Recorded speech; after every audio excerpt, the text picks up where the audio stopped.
Do you know the blue and yellow furniture store called IKEA? Maybe you have a table, a lamp, or a bookshelf from there in your house.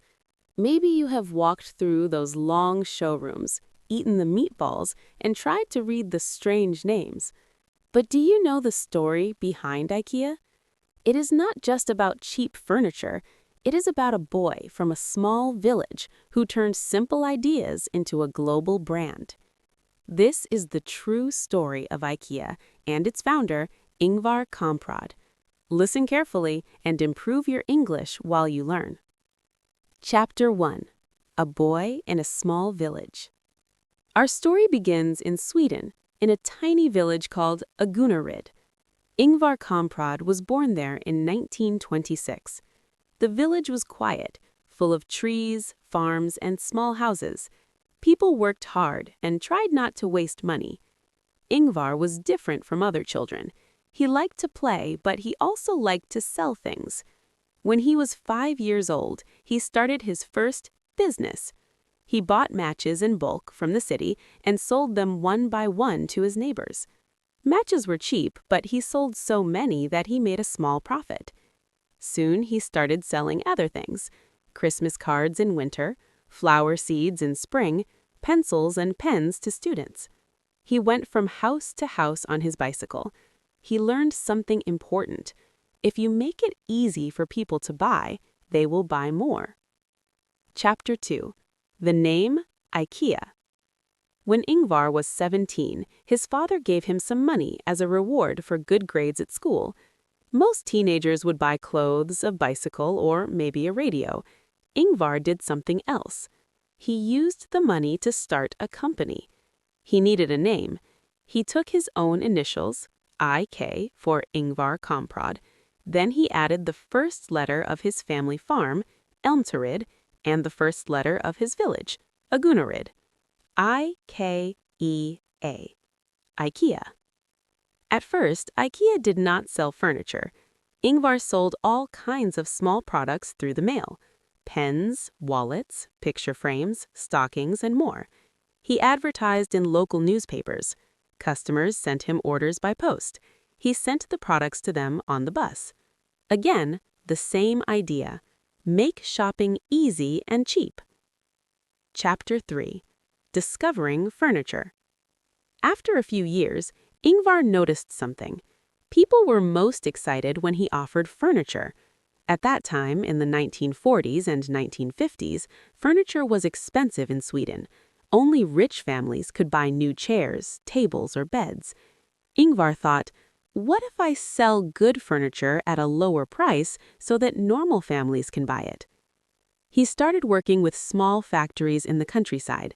They built simple wooden chairs and tables for him. He sold them through catalogs.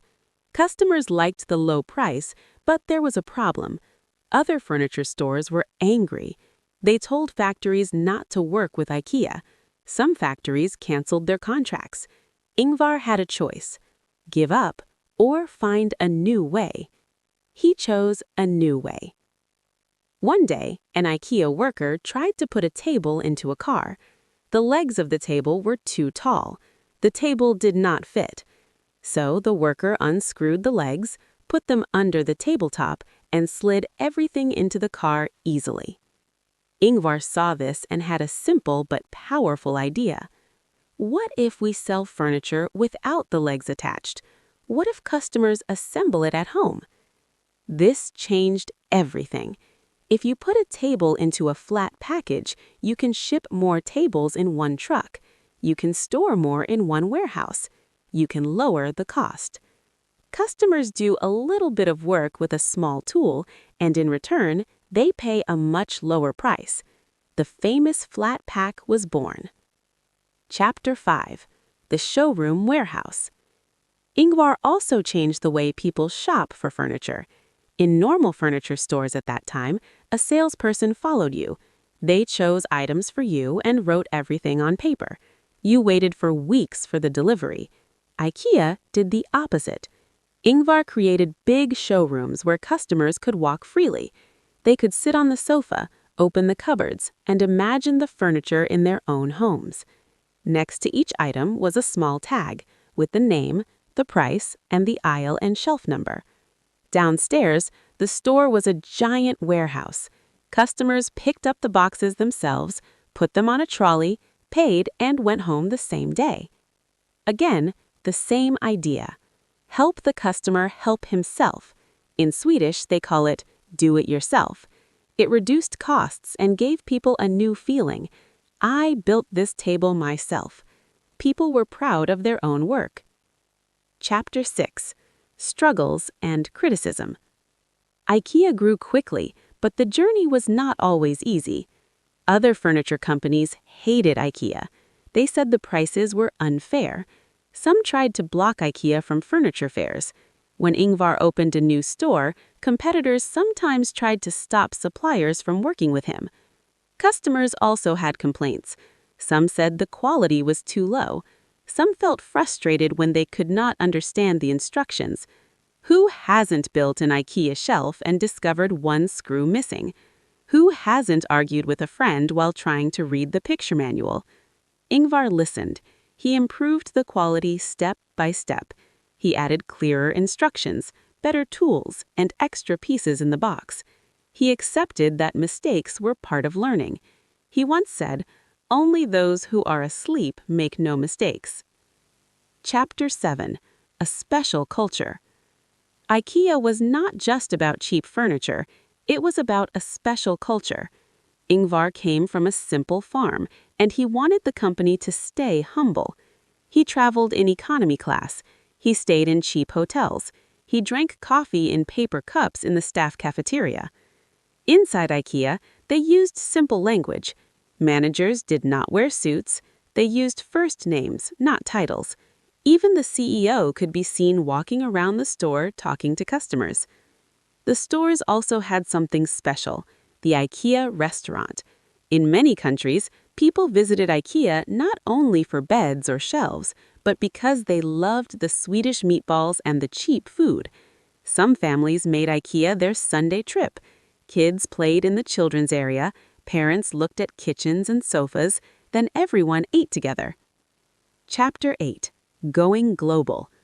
From one small store in Sweden, IKEA started to open branches around the world, first in Norway, then Denmark, then other European countries. In the 1980s and 1990s, IKEA entered North America and Asia. Each country was different. In Japan, homes were small, so IKEA created more compact furniture. In the Middle East, people liked large family gatherings, so IKEA designed larger sofas. In China, many customers did not own a car, so IKEA had to offer delivery. But some things stayed the same everywhere. The flat-pack boxes, the maze-like showrooms, and of course, the blue and yellow colors of the Swedish flag.